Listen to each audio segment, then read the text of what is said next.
दोस्तों नमस्ते। मैं आप लोग की प्यारी से प्यारी एक सोहर गीत लेके आई हूँ। आप लोग मेरे चैनल पे प्यार दुलार आशीर्वाद दीजिए। टूटा ही काला ग्यारामा सोईता सीता जी जगाई हो रामा भैया के भाई आंदलाल नाई हरे हम जबई हो रा भैया के भाई नांदलाल नाई हरे हम जबई हो सीता के करेनी सीता तो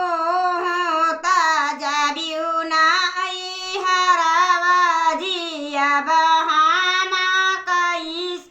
जिया बहामा कैसे नियो रामाज बई माहिना दुई चार लावट फिनी आउ बैलव ई फुनी आउ बाई हो सीता के करे ई संगावा तू